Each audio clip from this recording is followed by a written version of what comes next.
Thank you very much, Nurul. Let me just first join many of the others in paying tribute to this event, paying tribute to all of you for coming and for the work you're doing, and also for your enormous stamina this afternoon. The panelists, the presentators, I think it was about 6 months ago that Saras and I were in a bus in Tunis, and it just struck us that both UNDP and IEG were involved in doing a report on the same subject, and two major organizations experience.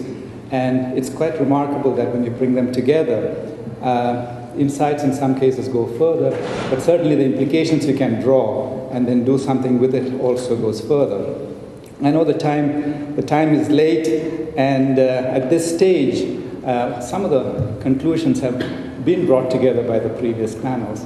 And I don't want to take up a lot of time and be in the way of our reception. But in honor of Saras, I'll say a story we come from the same place, it's a coincidence. And there was a time when trains used to come very late. So there was a Swiss visitor to my hometown, Trivandrum. I was very impressed. He said, contrary to everything we have heard, this list of train timings is extraordinary. Calcutta Mail, 7:07, Delhi Express, 8:19, Madras Passenger, 7:15. So he said, well, what's wrong? So bystander told him, you can't read the title in Malayalam. It says, these are the times before which the trains will not come. So let me give a few brief remarks in the interest of time to pick up the thoughts, I guess starting with what was said by Kemal in the opening. At the heart of the issue, there is a question of motivating finance ministers and the policy leaders of countries about the imperatives of the environment. Often, like being at a church, those present are already converted, and talking to the environmentalists is really not the issue in terms of getting change.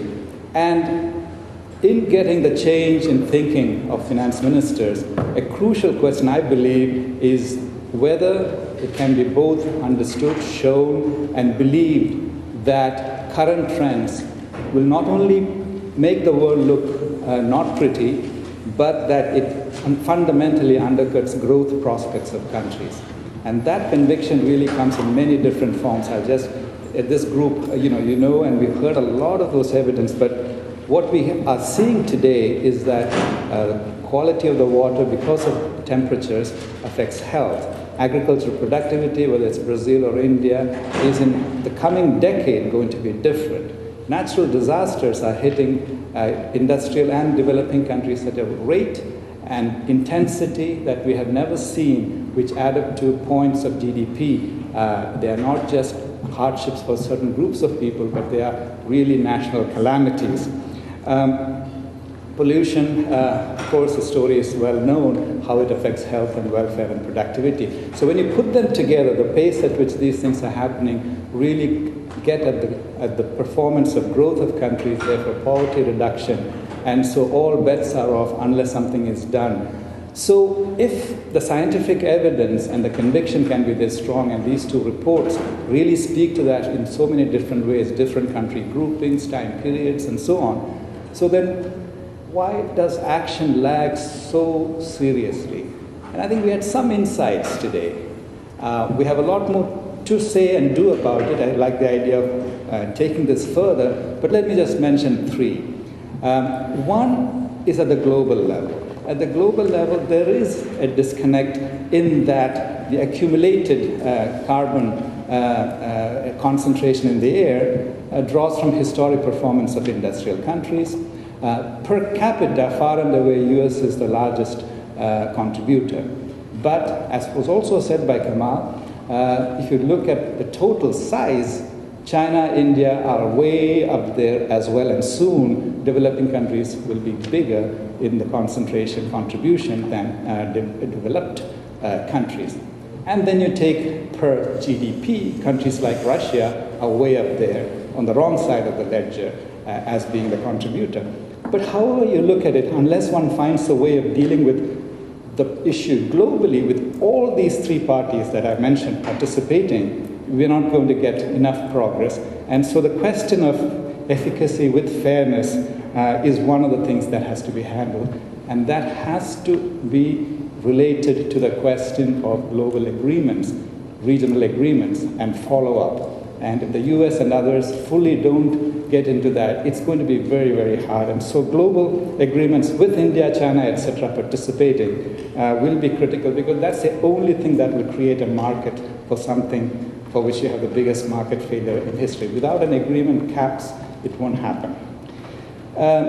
So secondly, that goes to the question of global public goods. But even if you take the word global, there's still the public good within a country context. So where the local issues are huge, quite apart from the global, still action lags because it's a public good. There are spillovers, what you do, you don't get all the benefits, people may not even count that you made a difference, and so for all sorts of reasons, we underinvest in the environment, just like we underinvest even in primary education, but this is just a bigger order of magnitude. There we heard some very interesting ideas.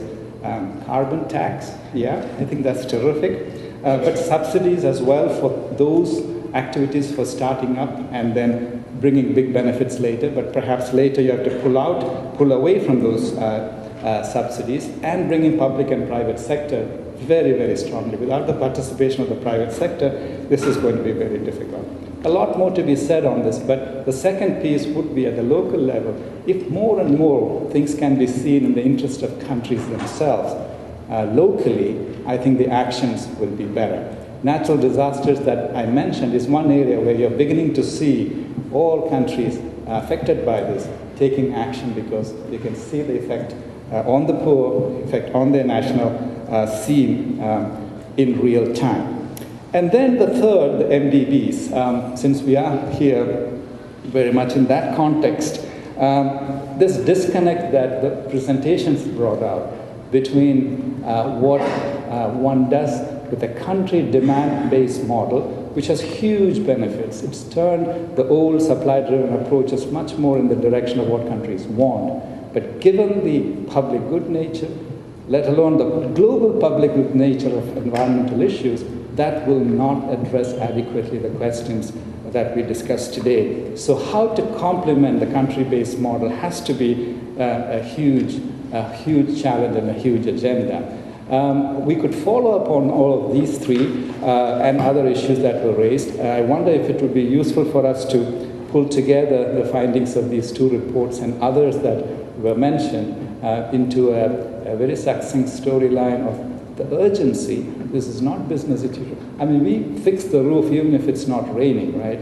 And if it is raining and you still don't fix the roof, and if you have some findings, if you don't bring it together, that's a recipe for disaster. And so I think with a sense of urgency, but with the optimism that that was also put on the table, I thank everyone, wish you the best, and perhaps Saras will bless us before we go.